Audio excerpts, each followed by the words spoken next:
I think I'm going to start with a bike that I distinctly remember from my top trumps playing days. Youngsters of today probably have no idea what that is, and unless there's a digital version of it for your phone, I suppose. It was a pack of cards printed with a picture and specs of bikes or cars, planes, whatever, you name it, and you'd play a game of top spec. My bike has 4 cylinders, and if you had a 6-cylinder CBX or something in your pack, then you'd whack that down and win the round. Well, I remember a bike called the Mammoth being a great one for top trumps, probably because it was quite rare, hand-built and therefore pretty expensive.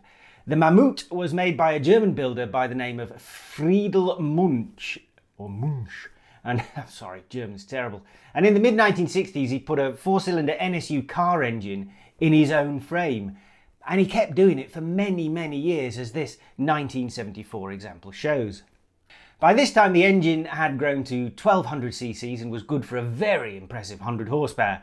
If you were brave enough to hang on, you could probably get upwards of 230 k's an hour out of this 300 kilogram beast, but you'd want to make sure you had some proper stopping distance. Another bike that stuck in my memory from last year was a Henderson from 1914 that was unrestored. It looks like it's over 100 years old, but it also looks in great working condition. At this time in the history of the motorcycle, anyone could be in the industry as long as you had some mechanical knowledge, an experimental side to your home engineering, and some serious determination. This is the third model from the Henderson brothers, who started in 1911 when William Henderson developed a prototype that so impressed his brother Thomas, who was already working in the bigger, more impressive car industry, that he left his secure job and threw in his lot with the prototype making and turned it, with his brother, into a viable production bike. This particular bike sold for $365 in 1914, but you could easily pay over $150,000, or maybe 2.5 million rand if you could find one now.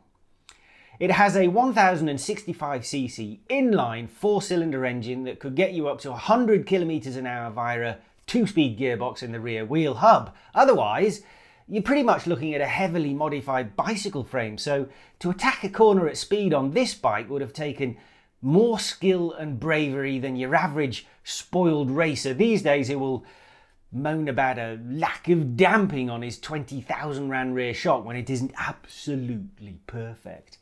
The whole frame would have flexed on this bike, and the brakes could only be improved by a hefty dose of prayer.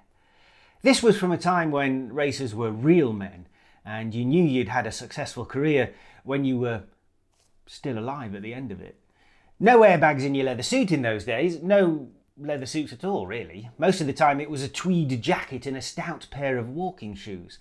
Or you could have yourself a human airbag, as this upstanding gentleman has decided to install on his early version of Yamaha's Tri-City, without the leaning front wheels of course.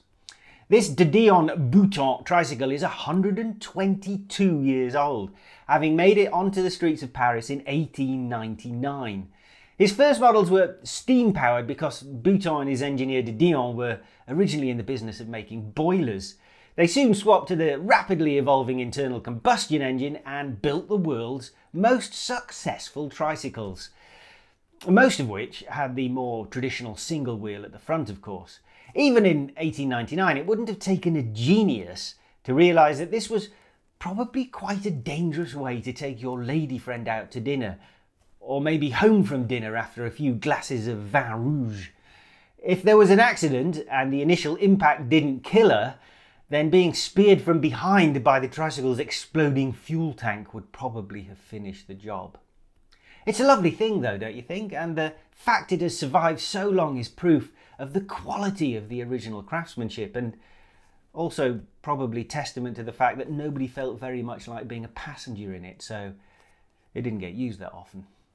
Not much chance of you getting anything like that made road legal these days, which is a shame because I'd quite like to give Don a lift back from the pub in one. See you after the break.